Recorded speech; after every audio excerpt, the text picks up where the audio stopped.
여섯 번째는 일제강점기입니다. 일제강점기는 연대별로 어떤 식으로 진행되었고 어떤 시기였는지를 나타내는 식으로 진행을 할 건데요. 일단 먼저 1910년대부터 시작하도록 하겠습니다. 무단 통치의 시대라고 불리는 연대인데 헌병 경찰이 통치하였고 또 교사들은 칼을 차고 있었으며 조선은 태양령이 내려졌고 언론, 출판, 집회, 결사의 자유를 박탈당했어요. 그러니까 뭐 허가 없이 신문을 찍거나 뭐 출판을 하거나 책 집회를 하거나 이렇게 말하면 다 불법인 거죠. 그리고 직결 처분권.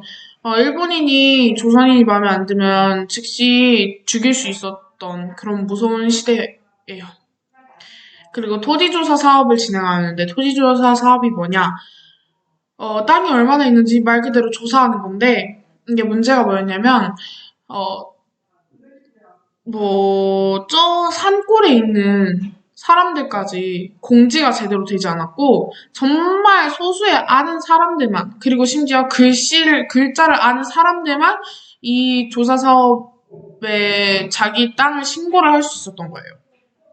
그니까, 그때, 그 당시의 농민들은 문맹도 많았고, 그래서 자기 땅을 신고를 못하면 이 조사 사업이 끝난 뒤에 신고가 안 된 땅은 다 국가의 땅으로 돌려버린 거죠. 그러니까 하루아침에 잃어버린 거예요. 그거를. 자기의 땅들을 다 잃어버리는 거죠. 그리고 회사령. 회사령이 내려졌다. 이 정도만 알면 될 것 같습니다. 그리고 일제강점기 1920년대는 문화통치라고 말해요. 헌병에서 보통 보통 경찰로 바뀌었고, 동아일보를 창간하였는데, 이 신문사들을 그러니까 검사한 거예요, 다. 무슨, 우리에 대해 좋은 내용만, 일본에 대해 좋은 내용만 보내라, 약간 이렇게 말한 거죠. 그리고, 산미 증식 계획. 그러니까 쌀을 계속 증량시켰는데, 다 빼갔어요. 우리나라 사람들이 먹을 거 1도 없고 이 쌀은 다 일본으로 보내고 그게 산미 증식 계획이에요. 그리고 1930년대는 민족 말살 통치라고 불리는 시대인데 창씨개명을 진행했어요. 창씨개명이 뭐냐? 한글 이름을 다 일본 이름으로 바꾸는 게 창씨개명이고요. 내선일체, 일본과 조선은 하나라는 그걸 강조하면서 막 황국 신민의 선사 막 이런 거 암송하고 그 다음에 이때 역사 왜곡이 엄청 많이 일어났어요. 역사책이 다 일본을 찬송하고 일본은 우월하고 이런 걸로 도배돼 있고 그래가지고 아직도 역사 왜곡이 많이 되어 있다고 해요. 그리고 한국말을 쓰면은 안 된다. 이래서 모든 수업을 다 일본어로 진행하고 그랬던 시대가 1930년대입니다. 어,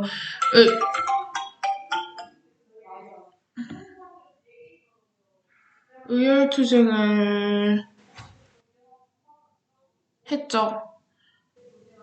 동양척식 주식회사에 폭탄을 투척하고, 그 다음에 종로경찰서에 폭탄을 투척하고, 그 다음에, 쟁이들은 어떤 쟁이가 있었는지 한번 읽어보셨으면 좋겠고요. 그 다음에 신간회. 신간회는 전국적 조직으로 독립에 힘쓴 조직이에요. 신간회도. 그리고 봉오동 전투와 청산리 전투. 봉오동 전투는 봉오동에서 일어난 전투고요. 그러니까 청산리 전투도 청산리에서 일어난 전투예요. 두 전투 다 승리하였고 그 다음에 봉오동 전투는 대한독립군이 했고 청산리 전투는 김자진 장군이 이끌어서 진행된 전투입니다. 그리고 간도 참변은 간도에 있던 한국인들을 교회에 집어넣고 문을 잠그고 가둬서 불태운 사건이에요. 그리고 국내에서는 조선어학회가 국어를 우리나라 말, 그러니까 한글을 사수하려고 엄청난 노력을 했고요. 분화로드 운동이 전개되었어요, 사회적으로는. 그리고 1940년 한국 광복군이 창설되었습니다. 종교는 대종교랑 원불교, 천도교 이렇게 세 개가 있는데요.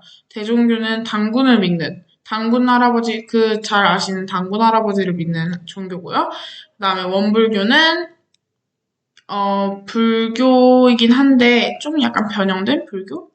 그리고 천도교는,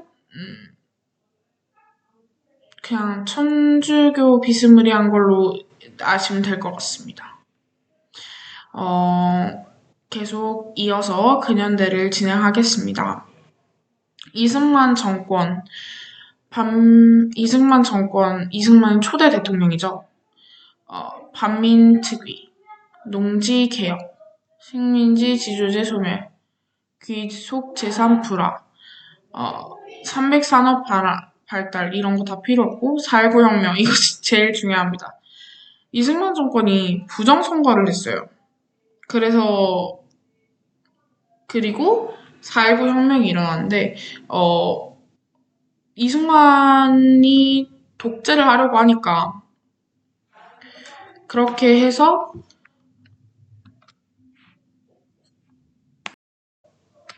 4.19 혁명이 일어났어요. 부정선거와 독재 때문에 학생들과 시민들이 들고 일어난 게 4.19 혁명입니다.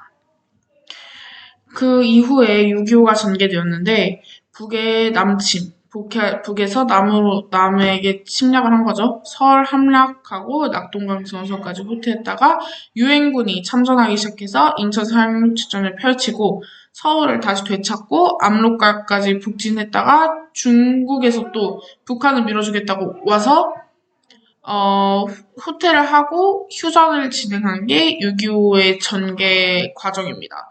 이 6.25 전개 과정은 잘 알아두시는 게 좋아요. 그냥 순서를 외우는 게 제일 좋을 것 같습니다. 그 다음은 박정희 정부입니다. 경제개발 계획을 진행해서 지금 우리나라 경제개발이 이렇게 된 데는 박정희 대통령의 그게 있다, 공이 있다, 이렇게 말을 할 정도로 그때 경제개발 계획이 진행돼서 우리나라가 이 정도까지 성장할 수 있었다고 하긴 해요. 그리고 경공업을 중심으로 했는데, 경공업이 뭐냐면, 바느질? 이런 거나 가벼운 소비재 생산의 공업? 그러니까 그런 거예요. 옷을 만들거나 이런 게 경공업인데 이걸 중심으로 계속 경제가 발전됐다고 해요. 그리고 70년대는 7.4 남북 공동성명이 있었고 그리고 70년대 중화학공업 중심으로 이제 경제개발이 진행됐다고 합니다. 다음은 전두환 정부입니다. 다음은 전두환, 노태우, 김영삼 정부입니다. 전두환 정부는 이산가족을 최초로 상봉시켰고 5.18 민주화운동, 이게 가장 중요한 키워드인데요.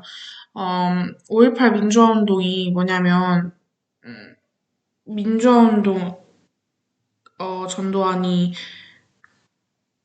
군 독재를 하니까 일어난 민주화운동을 군인들로 막았어요.